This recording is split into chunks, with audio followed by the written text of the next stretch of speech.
വയനാട് ഉരുൾപൊട്ടലിൽ അനുവദിച്ച വായ്പയിൽ കേന്ദ്ര സർക്കാരിന് മനുഷ്യത്വമില്ലെന്ന് KPCC പ്രസിഡന്റ് കെ സുധാകരൻ. എല്ലാം നഷ്ടപ്പെട്ട് നിൽക്കുന്നവരോടാണ് ഈ ക്രൂരത.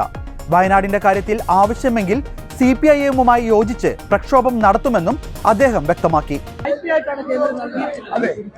ആ വായ്പ നമുക്ക് ഇവിടെ എടുക്കാനില്ല. അത് കേന്ദ്രത്തിന്റെ പൈസ വേണ്ടിയിരുന്നില്ല. അത് നമുക്ക് ഇവിടെ ഇഷ്ടം പോലെ വായ്പ കൊടുക്കുന്ന ആളുകളുണ്ട്. നമുക്ക് ആ വായ്പ എവിടേക്ക് എടുത്താൽ മതിയായിരുന്നു. ഞാൻ കുറച്ച് കാലയളവെങ്കിലും കിട്ടുമായിരുന്നു.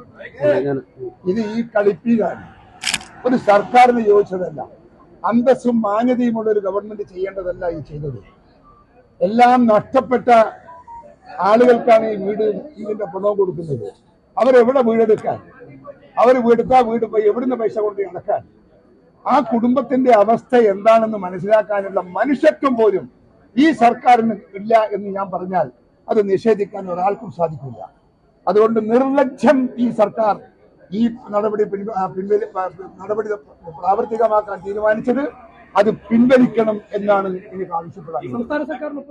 ഉരുൾപൊട്ടൽ കവർന്നെടുത്ത വയനാടിനായി സംസ്ഥാന സർക്കാർ കേന്ദ്രത്തിന് സമർപ്പിച്ചത് 2000 കോടി രൂപയുടെ പദ്ധതികളായിരുന്നു. ഈ പദ്ധതികൾക്കായുള്ള പണം കേന്ദ്ര സർക്കാർ ഗ്രാന്റായി അനുവദിക്കണമെന്നായിരുന്നു കേരളത്തിന്റെ ആവശ്യം. ഏറ്റവും അവസാനം നിർമ്മലാ സീതാരാമൻ അവതരിപ്പിച്ച കേന്ദ്ര ബജറ്റിൽ ഉൾപ്പെടെ വയനാടിനെക്കുറിച്ച് നിശബ്ദത പാലിച്ചതിന് പിന്നാലെയാണ് വയനാട് പുനരധിവാസ പദ്ധതികൾക്ക് 529.50 കോടി രൂപ പലിശയില്ലാത്ത വായ്പയായി സംസ്ഥാനത്തിന് അനുവദിച്ചതായി കേന്ദ്ര ധനമന്ത്രാലയം ഫെബ്രുവരി 11 സംസ്ഥാന സർക്കാരിനെ അറിയിച്ചത്.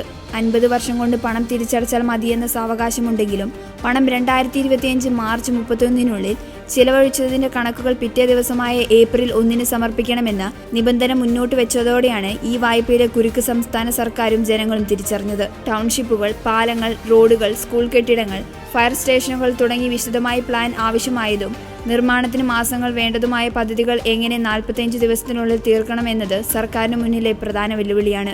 അതേസമയം ഇത്രയും നാൾ മുഖം തിരിച്ചു നിന്ന കേന്ദ്രം ഇത്രയും വലിയ തുക അനുവദിച്ച സാഹചര്യത്തിൽ ഈ പണം ലഭ്യമാക്കാനുള്ള ബദൽ വഴികളിലേക്ക് കൂടി കടക്കുകയാണ് സംസ്ഥാന സർക്കാർ. 2000 കോടി രൂപയുടെ പുനരധിവാസ പാക്കേജിനുള്ള സഹായം സംസ്ഥാന സർക്കാരിന് ഗ്രാന്റായി അനുവദിക്കണമെന്നതായിരുന്നു ഇതുവരെ കേരളം ആവശ്യപ്പെട്ടിരുന്നത്. ഇക്കാര്യത്തിലൂന്നി ഇപ്പോഴത്തെ വായ്പാ തുകയെ ഗ്രാന്റാക്കി മാറ്റണമെന്നൊരാവശ്യവും സംസ്ഥാനം കേന്ദ്രത്തിന് മുന്നിൽ വയ്ക്കുമെന്നാണ് അറിയിക്കുന്നത്. അതിനിടെ പ്രശ്നം പാർലമെന്റിന്റെ ഇരുസഭകളിലും ഉന്നയിക്കാനാണ് UDF തീരുമാനം. തുടർന്നുള്ള പാർലമെന്റ് സമ്മേളനത്തിൽ കേരളത്തിൽ നിന്നുള്ള UDF MPമാർ ഈ വിഷയം ഉന്നയിക്കും.